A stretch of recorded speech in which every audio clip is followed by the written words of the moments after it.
چلیے تفسیر دیکھتے ہیں. بسم اللہ الرحمن الرحیم. وَإِذْ أَخَذْنَا مِيثَاقَكُمْ وَرَفَعْنَا فَوْقَكُمُ الطُّورَ. جب لیا ہم نے تم سے وعدہ، تم سے مراد یہاں بنی اسرائیل ہیں، بنی اسرائیل سے پکا عہد لیا. کس بات کا عہد؟ کہ وہ اللہ کی دی ہوئی کتاب کو مضبوط پکڑیں گے. وَإِذْ أَخَذْنَا مِيثَاقَكُمْ، اور جب لیا ہم نے تم سے پکا وعدہ. وَرَفَعْنَا فَوْقَكُمُ الطُّورَ، اور اٹھایا ہم نے تمہارے اوپر کوہ طور کو. یعنی طور پہاڑ زمین سے اٹھا کے تمہارے سروں پہ معلق کر کے تم سے وعدہ لیا گیا. کس بات کا؟ کہ جو کچھ اس کتاب میں ہے اسے لے لو. لیتے ہو یا نہیں؟ خذوا ما آتیناکم بقوہ، جو ہم نے تم کو دیا ہے اسے پوری مضبوطی کے ساتھ، پوری قوت کے ساتھ پکڑ لو. واذکروا ما فیہ، اور جو اس میں لکھا ہوا ہے اس کو یاد رکھو، اپنے ذہنوں میں محفوظ کر لو. ایک دفعہ پڑھنے کے بعد یا ایک دفعہ لینے کے بعد پھر چھوڑ نہیں دو، بلکہ اسے اپنے ذہن میں حاضر رکھو. واذکروا کا کیا معنی ہوتا ہے؟ یاد رکھنا، ذہن میں حاضر رکھنا. اور مراد اس سے کیا ہے؟ کہ جو اللہ نے اتارا ہے اس کی پیروی کرو. دیکھیے کہ عمل کرنے کے لیے احکام کا صرف جاننا کافی نہیں ہوتا، بلکہ کیا ضروری ہوتا ہے کہ جب موقع آئے تو اللہ کا حکم بھی یاد آ جائے. مثلاً آپ کوئی کام کرنے جا رہے ہیں، ویسے آپ نے قرآن پڑھا ہوا ہے، لیکن جس وقت کام کرنے کا وقت ہے یا کوئی ڈیسیژن لینے کا وقت ہے، اس وقت آپ کو اللہ کا حکم یاد ہی نہیں، تو کیا مانے؟ چاہے آپ حافظ قرآن ہی کیوں نہ ہو. وذکروا کے کیا مانا ہے؟ صرف یہ نہیں کہا خذو، کیا کہا؟ وذکروا. خذو وذکروا، لے بھی لو اور پھر ذہن میں حاضر بھی رکھو. جب عمل کا وقت آئے اس وقت یاد رکھو، اس کی پیروی کرو. کیونکہ بہت سے لوگ قرآن پڑھتے ہیں لیکن جب عمل کا وقت آتا ہے تو بھول جاتے کہ انہوں نے کچھ پڑھا تھا یا انہیں کچھ معلوم ہوا تھا. تو وَاذْكُرُوا مَا فِيهِ، جو اس کے اندر، ماں کا کیا مطلب ہے؟ جو بھی باتیں، عموم کے لیے ہے ماں، یہاں سب کچھ اس میں آ جاتا ہے. جو بھی اس میں ہے، یہ نہیں کہا کہ بعض حصہ لے لو یا جو پسند کا ہے لے لو. جو بھی اس میں ہے اسے لے لو اور مضبوطی سے پکڑ کے رکھو. لعلکم تتقون، تاکہ تم بچ سکو. جس سے کیا پتہ چلتا ہے کہ بچنا اسی وقت ممکن ہو سکتا ہے جب انسان اللہ کی کتاب میں جو کچھ دیا گیا ہے اس کو مضبوط پکڑ لے اور اس کو یاد رکھے. گویا تعلیم، تذکیر، کتاب کو پڑھتے رہنا تقوی کے حصول کا سب سے بڑا ذریعہ ہے، کیونکہ وہ یاد دہانی کراتی رہتی ہے نا. یعنی قرآن کا سیکھنا، قرآن کا سکھانا، قرآن کا سمجھنا، اس کو یاد رکھنا. تذکیر کا معنی وذکروا ہی سے ہے، یعنی اس کو یاد رکھنا. یہی وہ ذریعہ ہے جس سے انسان کو تقوی حاصل ہو سکتا ہے اور جس کے نتیجے میں انسان بچ سکتا ہے. تو گویا دوسرے لفظوں میں صرف پڑھ لینا کافی نہیں، صرف رٹ لینا کافی نہیں، صرف سمجھ لینا کافی نہیں، بلکہ ضرورت کے وقت اس کو یاد رکھنا بھی ضروری ہے. تو بنی اسرائیل کو جب اللہ تعالیٰ نے کتاب دی، تورات دی، اور انہوں نے اس کے احکام دیکھے تو کہا یہ تو بڑا مشکل ہے، یہ تو ہم نہیں کر سکتے.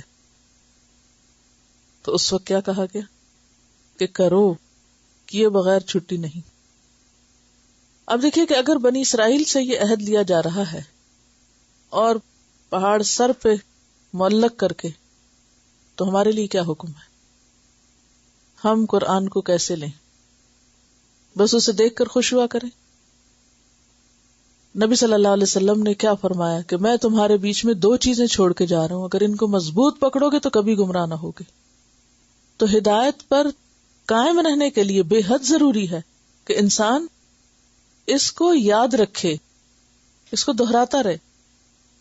اور یاد رکھنے کے لیے کیا ضروری ہے؟ دہراتے رہنا، اس کے ساتھ ایک تعلق قائم رکھنا. کیونکہ جس چیز کے ساتھ انسان کا تعلق قائم نہ رہے اس کو انسان بھول جاتا ہے، خواہ وہ زندگی میں کتنی بھی اہم ہو. اور یہ جو میثاق ہے جس کا یہاں پر ذکر کیا جا رہا ہے، اس کے بارے میں سورۃ الاعراف میں مزید تفصیل بھی آتی ہے. آیت نمبر 169 سے 171 تک. الم یؤخذ علیہم میثاق الکتاب الا یقولوا علی اللہ الا الحق ودرسوا ما فیہ والدار الآخرۃ خیر للذین یتقون افلا تعقلون والذین یمسکون بالکتاب واقاموا الصلاۃ انا لا نضیع اجر المصلحین واذ نطقنا الجبل فوقہم. وہاں خاص طور پر پھر پہاڑی کے اٹھائے جانے کی بات آتی ہے. یعنی جو بات یہاں مختصراً کی گئی ہے وہ بات وضاحت کے ساتھ سورۃ الاعراف میں کی گئی ہے. اس سے یہ بات بھی پتہ چلتی ہے کہ قرآن کا بعض حصہ بعض کی تفسیر ہے، بعض حصہ بعض کو مزید واضح کرتا ہے، ایلیبوریٹ کرتا ہے.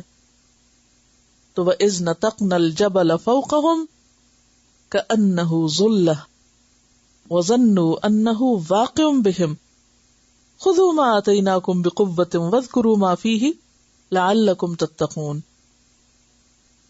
اس کا معنی کیا ہے؟ کیا ان سے کتاب کے بارے میں میثاق نہیں لیا گیا؟ جیسے میں نے عرض کیا نا کہ میثاق تھا کیا، کس چیز کا وعدہ؟ اس کتاب کو مضبوط پکڑنے کا وعدہ.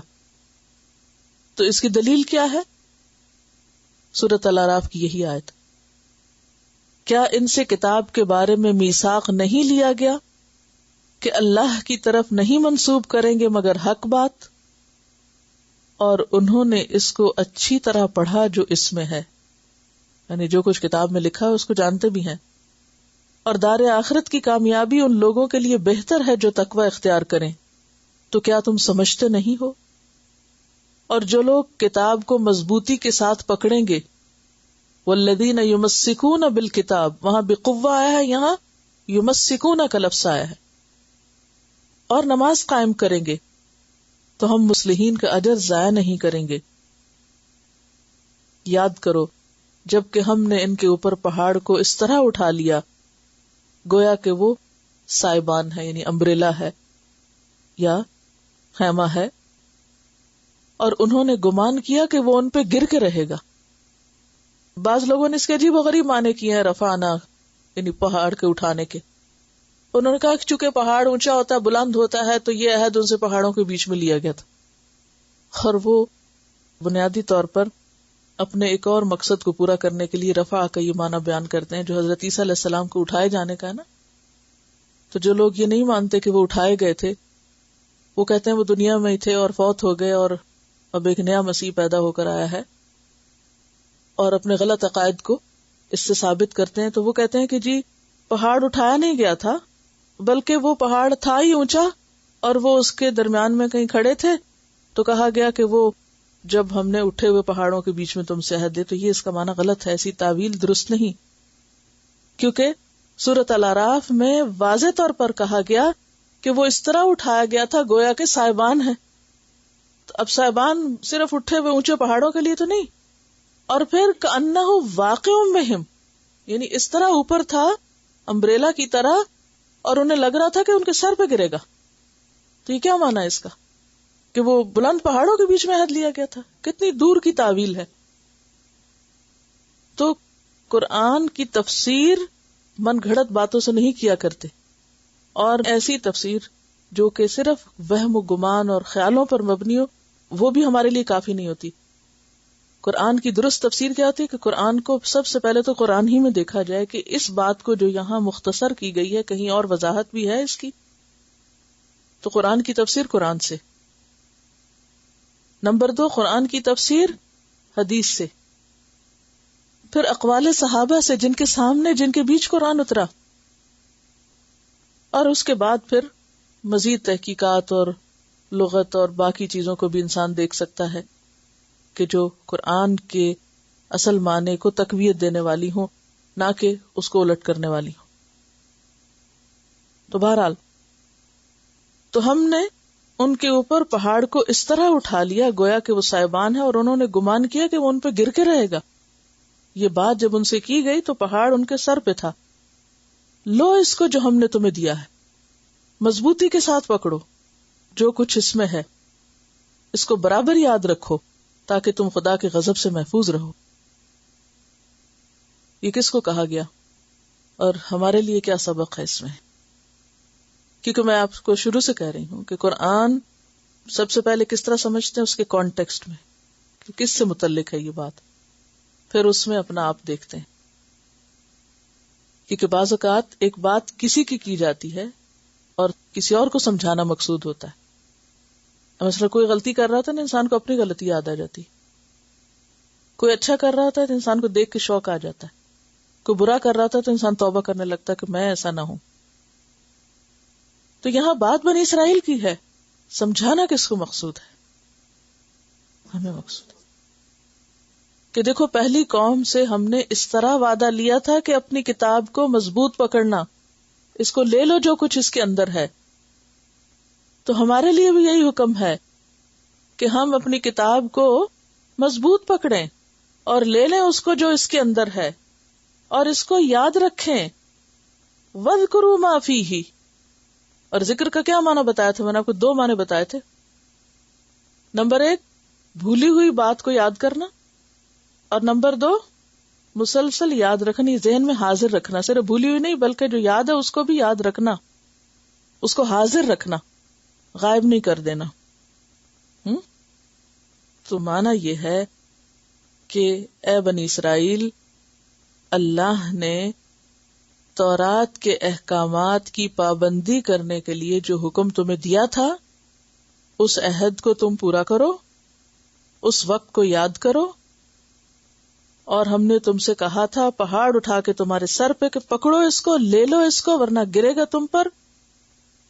اور پھر تم نے اس وقت وعدہ کیا اور اس کے بعد تم اس بات کو پھر بھول گئے. اب دیکھیے کہ ہم میں سے ہر شخص لا الہ الا اللہ محمد الرسول اللہ کہہ کے اللہ کے ساتھ ایک عہد میں بندھ گیا ہے. بندھ گئے ہم عہد میں کہ نہیں؟ ایک کانٹریکٹ ہے نا. فاذکرونی اذکرکم، تم مجھے یاد رکھو میں تمہیں یاد رکھوں گا. اور جو اللہ کو بھول جائے اور اللہ کی بات بھول جائے اور اس کتاب کو پیٹ پیچھے پھینک دے تو پھر اللہ تعالیٰ اس کو یاد رکھے اور اس کو انعام دے. کس بات کا؟ سوچنے کی بات ہے نا.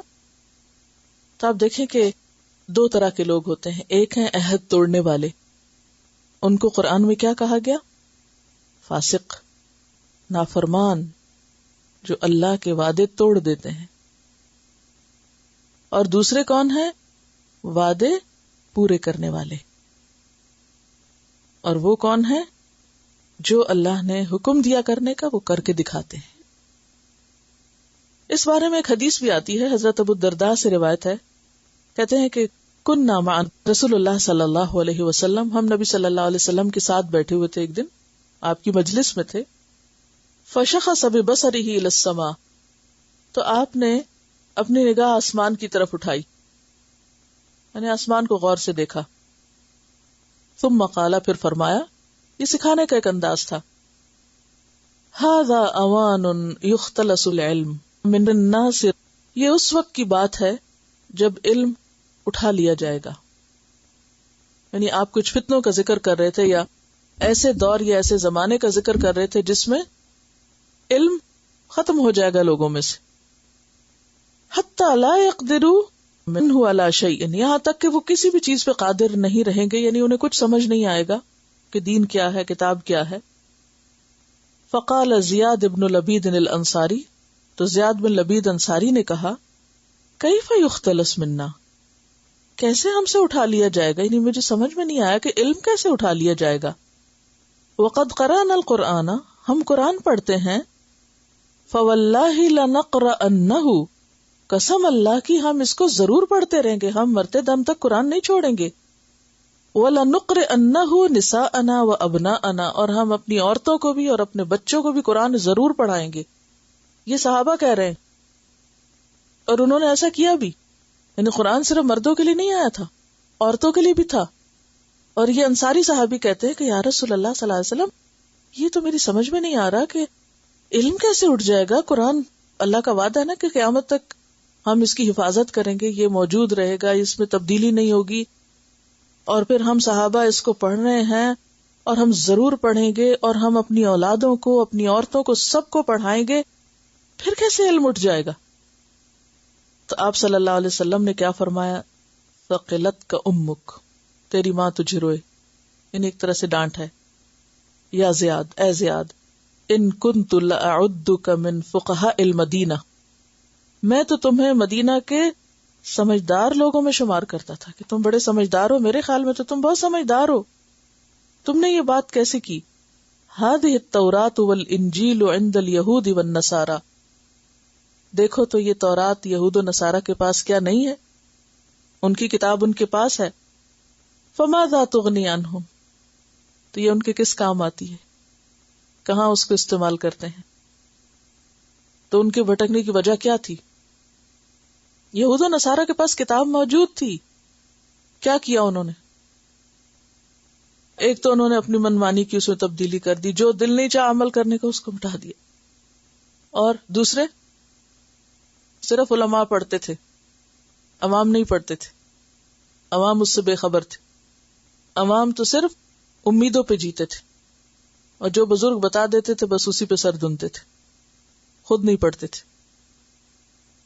آج مسلمانوں کا حال کیا ہے؟ قرآن کے ساتھ ہمارا کیا معاملہ ہے؟ ہم کیا کرتے ہیں قرآن کے ساتھ؟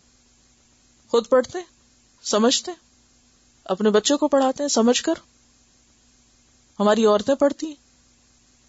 اگر کوشش کریں تو انکریج کرنے کی بجائے ڈسکریج کیا جاتا ہے.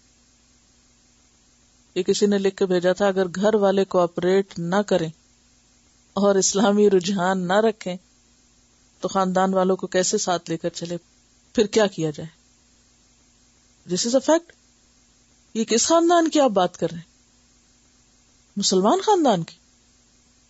مسلمان لوگ نہ قرآن پڑھے، نہ پڑھنے دیں، نہ عمل کرنے دیں، پھر انسان کہاں جائے؟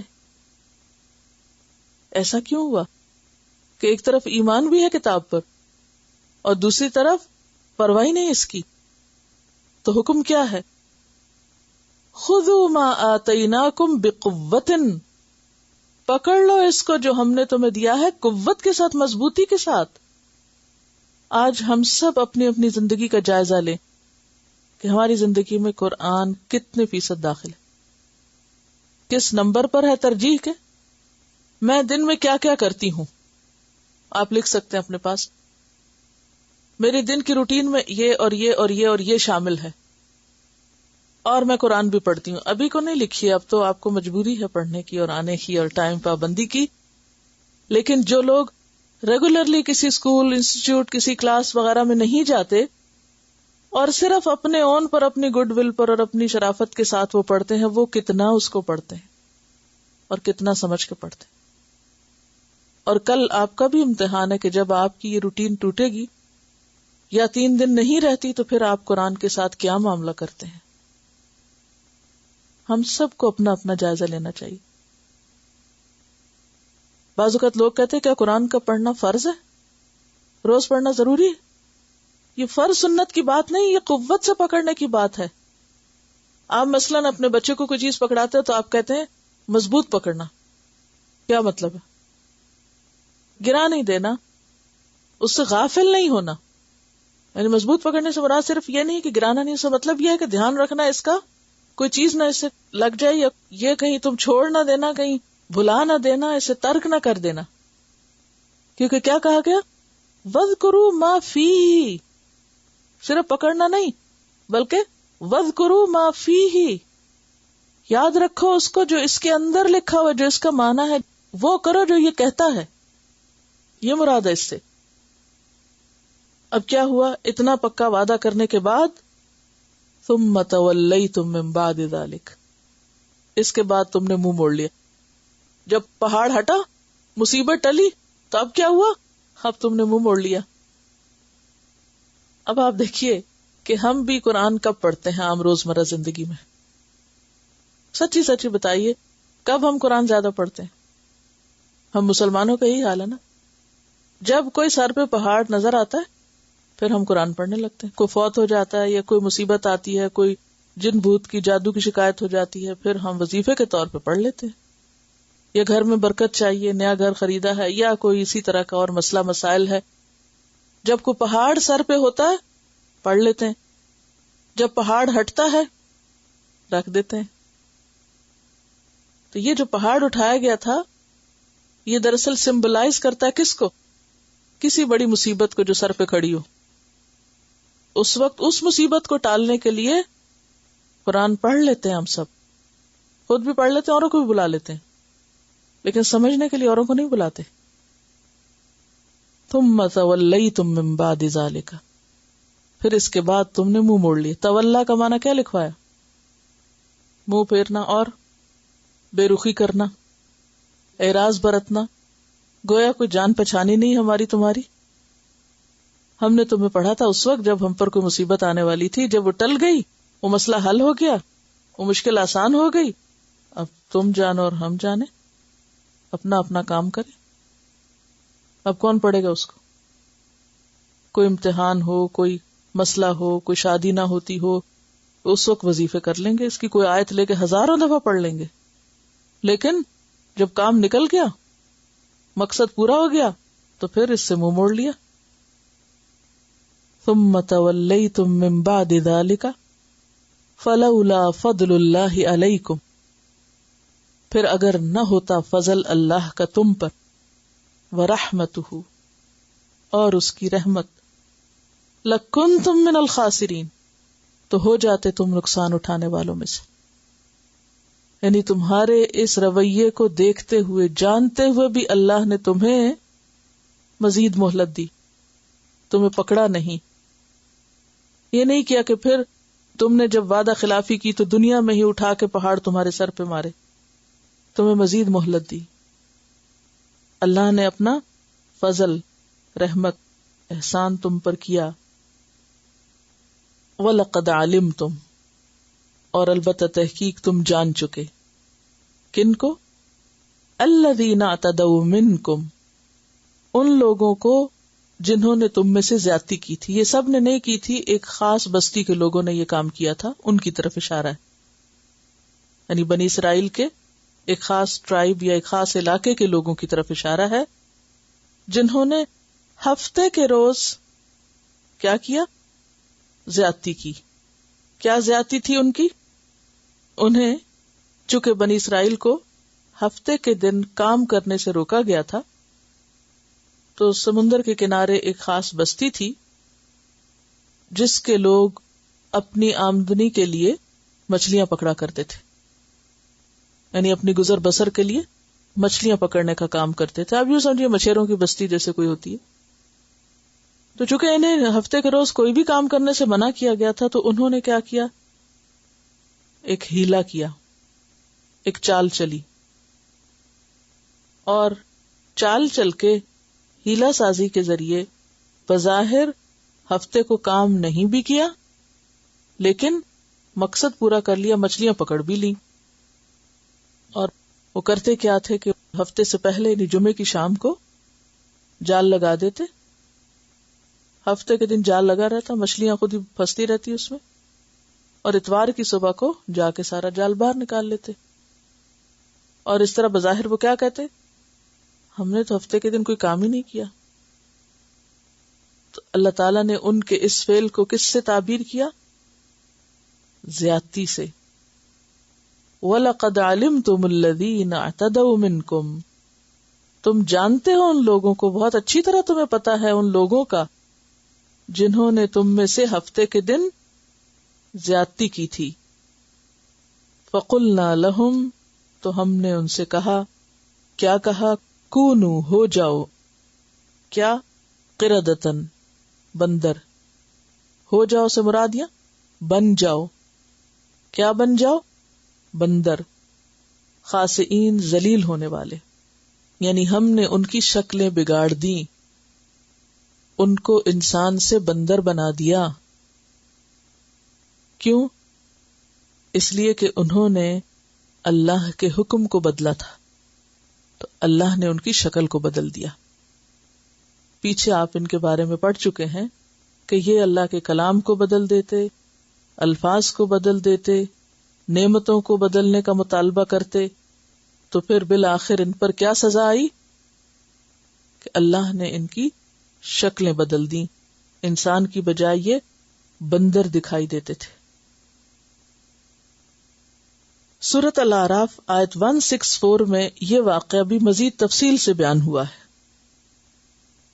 ارشاد باری تعالیٰ ہے وَاسْأَلْهُمْ عَنِ الْقَرْيَةِ الَّتِي كَانَتْ حَاضِرَةَ الْبَحْرِ إِذْ يَعْدُونَ فِي السَّبْتِ إِذْ تَأْتِيهِمْ حِيتَانُهُمْ يَوْمَ سَبْتِهِمْ شُرَّعًا وَيَوْمَ لَا يَسْبِتُونَ لَا تَأْتِيهِمْ كَذَلِكَ نَبْلُوهُمْ بِمَا كَانُوا يَفْسُقُونَ وَإِذْ قَالَتْ أُمَّةٌ مِّنْهُمْ لِمَ تَعِظُونَ قَوْمًا اللَّهُ مُهْلِكُهُمْ أَوْ مُعَذِّبُهُمْ عَذَابًا شَدِيدًا قَالُوا مَعْذِرَةً إِلَىٰ رَبِّكُمْ وَلَعَلَّهُمْ يَتَّقُونَ فَلَمَّا نَسُوا مَا ذُكِّرُوا بِهِ أَنجَيْنَا الَّذِينَ يَنْهَوْنَ عَنِ السُّوءِ وَأَخَذْنَا الَّذِينَ ظَلَمُوا بِعَذَابٍ بَئِيسٍ بِمَا كَانُوا يَفْسُقُونَ فَلَمَّا عَتَوْا عَمَّا نُهُوا عَنْهُ قُلْنَا لَهُمْ كُونُوا قِرَدَةً خَاسِئِينَ. اب آپ دیکھیے کہ قرآن کا بعض حصہ بعض کی وضاحت کرتا ہے. کیا معنی ہے اس کا؟ اور ذرا ان سے اس بستی کا حال بھی پوچھو جو سمندر کے کنارے واقع تھی. انہیں یاد دلاؤ وہ واقعہ کہ وہاں کے لوگ سبت کے دن احکام الہی کی خلاف ورزی کرتے تھے، اور یہ کہ مچھلیاں سبت ہی کے دن ابھر کر سطح پر ان کے سامنے آتی تھی. یعنی کیا مشکل تھی کہ جس دن انہیں مچھلیاں پکڑنے سے روکا گیا اسی دن مچھلیاں بھی اوپر زیادہ آتی تھی، تو اور آزمائش ہو گئی. اب انہوں نے سوچا کہ کوئی طریقہ ایسا کریں کہ جس سے ہم مچھلیاں بھی پکڑ لیں، اور جسے ہماری زبان میں عام طور پہ کیا کہتے ہیں کہ سانپ بھی مر جائے اور لاٹھی بھی نہ ٹوٹے، کہ بظاہر حکم کی خلاف ورزی بھی نظر نہ آئے اور مچھلیاں بھی آ جائیں. ابھی دیکھیں نا کیسی چال بازی کر رہے ہیں. تو انہوں نے پھر وہی طریقہ کیا جو پہلے بتایا گیا، اور بعض روایات میں آتا ہے کہ انہوں نے سمندر کے ارد گرد چھوٹے چھوٹے گڑھے کھود لیے کہ جس دن زیادہ اوپر سمندر آئے گا اور زیادہ مچھلیاں آئیں گی تو پانی کی لہریں دور تک آئیں گی. اب کیا ہوتا کہ جب پانی کی لہریں آتی تو ساتھ مچھلیاں بھی آ جاتی، پانی واپس جاتا تو مچھلیاں گڑھے میں گر چکی ہوتی تھی، اور پھر یہ لوگ اتوار کی صبح اٹھ کے پکڑ لیتے. اور سبت کے سوا باقی دنوں میں نہیں آتی تھی. یہ اس لیے ہوتا تھا کہ ہم ان کی نافرمانیوں کی وجہ سے ان کو آزمائش میں ڈال رہے تھے. یہ قرآن کا بیان ہے. اور انہیں یہ بھی یاد دلاؤ کہ جب ان میں سے ایک گروہ نے دوسرے گروہ سے کہا کہ تم ایسے لوگوں کو کیوں نصیحت کرتے ہو جنہیں اللہ ہلاک کرنے والا ہے یا سخت سزا دینے والا ہے، تو انہوں نے جواب دیا کہ ہم نے یہ سب کچھ تمہارے رب کے حضور اپنی معذرت پیش کرنے کے لیے کیا ہے، اور اس امید پر کرتے ہیں کہ شاید یہ لوگ اس نافرمانی سے پرہیز کرنے لگیں. آخر کار جب وہ ان ہدایات کو بالکل ہی بھلا بیٹھے، یعنی بالکل انہوں نے سوچنا ہی چھوڑ دیا کہ اللہ نے ہمیں کیا حکم دیا جو انہیں یاد کرائی گئی تھی، تو ہم نے ان لوگوں کو بچا لیا جو برائی سے روکتے تھے، اور باقی سب لوگوں کو جو ظالم تھے ان کی نافرمانیوں پر سخت عذاب میں پکڑ لیا. پھر جب وہ پوری سرکشی کے ساتھ وہی کام کیے چلے گئے جس سے انہیں روکا گیا تھا، تو ہم نے کہا بندر ہو جاؤ ذلیل اور خوار.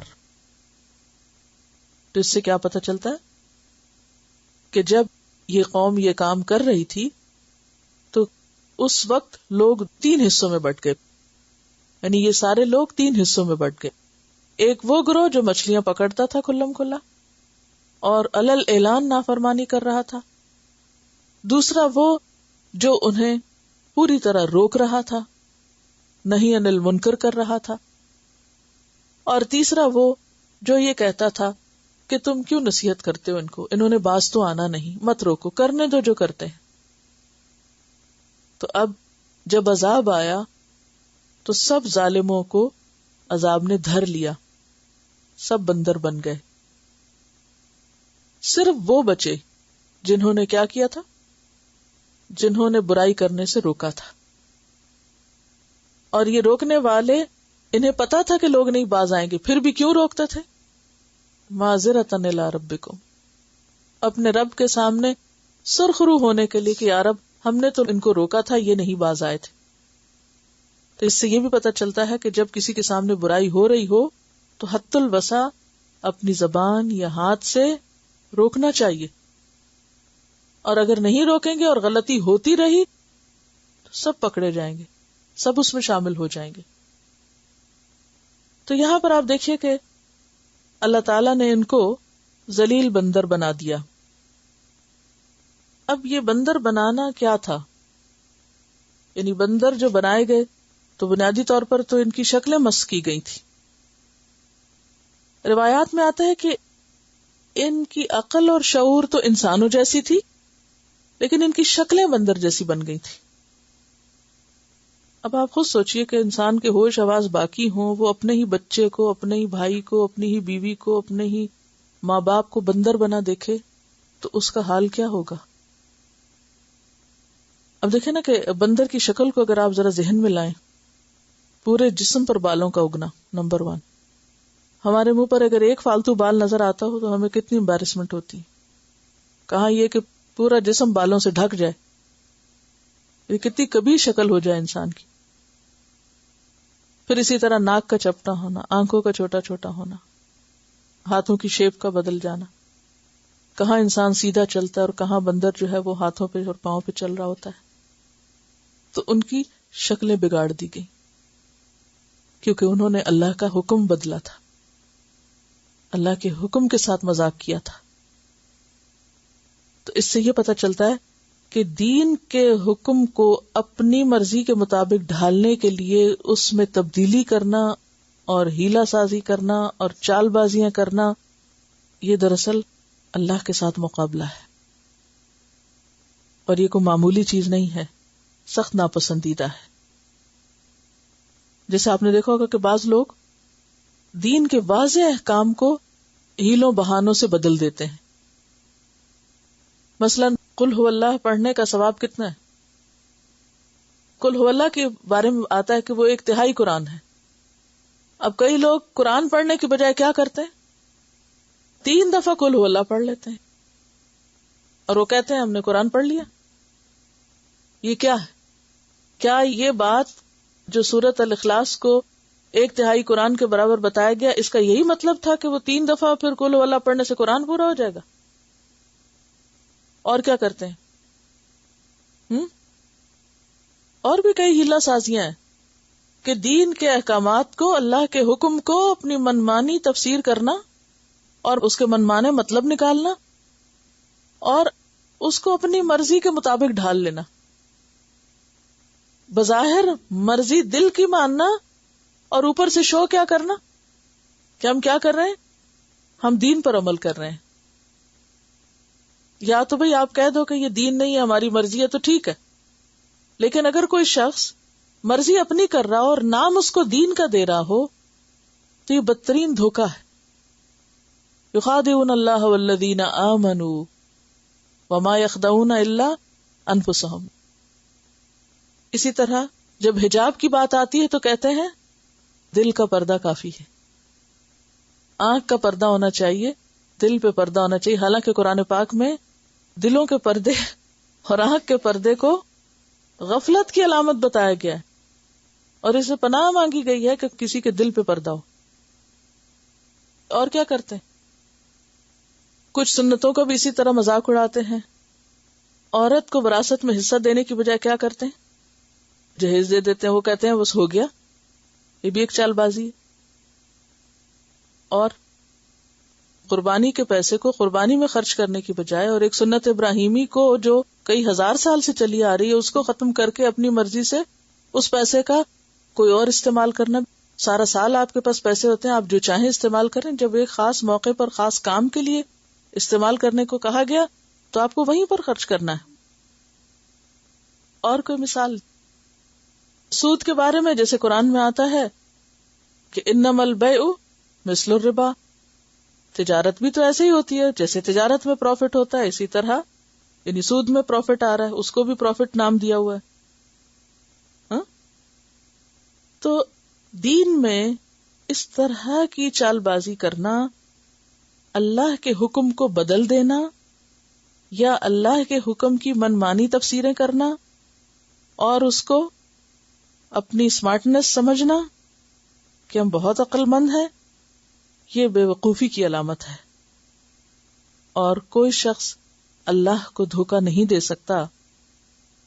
حدیث میں آتا ہے کہ جو شخص اس دین کا مقابلہ کرنے کی کوشش کرے گا، دین اس پر غالب آ کر رہے گا. جو شخص دین کو نیچا دکھانے کی کوشش کرے گا یا دین کے ساتھ جھگڑا کرنے کی کوشش کرے گا تو دین اس پر غالب آ جائے گا. کوئی شخص اللہ کو عاجز نہیں کر سکتا. وقتی طور پر ایسا لگتا ہے کہ ایسا کرنے والے بڑے کامیاب ہو گئے اور بہت سمجھدار اور ہوشیار لوگ ہیں وہ، لیکن کوئی بھی حقیقت میں اس میں کامیاب نہیں ہو سکتا، اور نہ ہی ایسے کسی عمل کے پیچھے پر کوئی کامیابی ہے. اگر کوئی شخص دین بدل کے اپنی مرضی کا منمانا دین بنا کے اس پر چلے اور وہ یہ سمجھے اس کے پیچھے اجر ہے تو اس کا فائدہ بھی کچھ نہیں. حدیث میں آتا ہے آپ صلی اللہ علیہ وسلم نے فرمایا لا ترتکبوا مرتکبت الیہود فتستحلوا محارم اللہ بأدنى الحیل. ان چیزوں کا ارتکاب نہ کرو. لا ترتکبوا مرتکبت الیہود، جن کا ارتکاب یہود نے کیا تھا. انہوں نے اللہ کی حرام کی ہوئی چیزوں کو چھوٹے چھوٹے ہیلوں سے حلال کر لیا تھا. تو ہیلا بازی کہاں ہوتی ہے؟ جہاں اللہ کے کسی حکم سے بچ نکلنا مقصود ہو، کہ کرنا نہ پڑے. اب آپ دیکھیے کہ ان لوگوں کو دوسروں کے لیے عبرت بنا دیا گیا تھا. فرمایا فَجَعَلْنَاهَا نَكَالًا لِمَا بَيْنَ يَدَيْهَا وَمَا خَلْفَهَا. اس دور کے لوگوں کے لیے بھی یہ لوگ ایک عبرت کا نمونہ بن گئے اور بعد والوں کے لیے بھی نمونہ عبرت بنے. وَمَوْعِظَةً لِّلْمُتَّقِينَ، اور متقین کے لیے نصیحت. بعض لوگوں نے حضور صلی اللہ علیہ وسلم سے اپنے زمانے کے بندروں اور خنزیروں کے بارے میں پوچھا کہ کیا یہ وہی مسخ شدہ یہودی ہیں، یعنی ان کی نسل ہے؟ تو آپ نے فرمایا جب اللہ تعالیٰ کسی قوم میں مسخ شکل کا عذاب نازل کرتا ہے تو ان کی نسل نہیں چلتی. پھر فرمایا کہ بندر اور خنزیر دنیا میں پہلے سے موجود ہیں، اس لیے یہ خیال غلط ہے کہ اگر کوئی یہ کہے کہ یہ جو آج بندر پائے جاتے ہیں یہ انہی مسخ شدہ بندروں کی نسل ہے، تو مسخ شدہ لوگوں کی نسل آگے نہیں چلتی، وہ وہیں ختم ہو جاتے ہیں. گویا موت سے پہلے ان کو ایک نمونہ عبرت بنانا مقصود ہوتا ہے. یہ صحیح مسلم کی روایت ہے جو ابھی میں نے آپ کو بتائی ہے. فَجَعَلْنَاهَا نَكَالًا، تو ہم نے ان کو نکال بنا دیا. نکال کا معنی عبرت بنا دیا. اور متقین کے لیے اس میں بڑی نصیحت ہے. اللہ سے ڈرنے والوں کے لیے اس میں بہت بڑا سبق ہے. جو خدا سے نہیں ڈرتے وہی ایسے کام کرتے ہیں، اور ان کے لیے اس میں کوئی سبق نہیں. جو اللہ سے ڈرتا ہو وہ کبھی بھی دین میں شوشے بازی، ہیلا سازی، حجت بازی اور اس کے اندر منمانی تفسیریں اور منمانے معنی نکالنے کی کوشش نہیں کرے گا، اور نہ ہی وہ کسی چیز کو اس کے کانٹیکسٹ سے ہٹائے گا. دیکھیے اللہ تعالیٰ نے قرآن پاک میں جب مثالیں دی تو کیا فرمایا؟ یُضِلُّ بِهِ کثیرا وَیَہْدِی بِهِ کثیرا.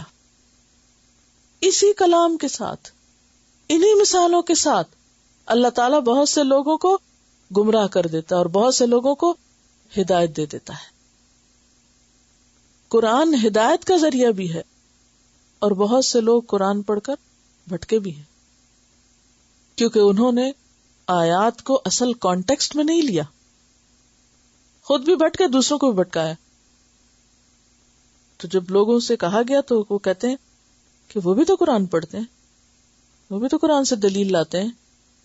ہاں سبھی پڑھتے ہیں، لیکن اگر کسی چیز کو آپ اس کے کانٹیکسٹ سے نکال کر من مانے مطلب دینا شروع کر دیں تو آپ ہدایت نہیں پائیں گے، آپ بھٹکیں گے. تو اسی لیے بے حد ضروری ہے کہ قرآن کی تفسیر پہلے قرآن کو قرآن ہی سے ویریفائی کیا جائے کہ جو معنی بیان ہونے لگا ہے کیا یہی مطلوب ہے، اور پھر نبی صلی اللہ علیہ وسلم سے، پھر آپ کے طریقہ کار سے، اور صحابہ کرام کی پھر اقوال سے اور ان کے طریقہ کار سے. مثلا آج کے دور میں کئی لوگوں نے دین کی منمانی تفسیر شروع کی، نماز کا خود ساختہ مطلب نکالا کہ صلاۃ کا لفظی معنی ہوتا ہے پریئر، تو آپ کہیں بھی بیٹھ کے دعا مانگ لو، آپ کی نماز ہو گئی.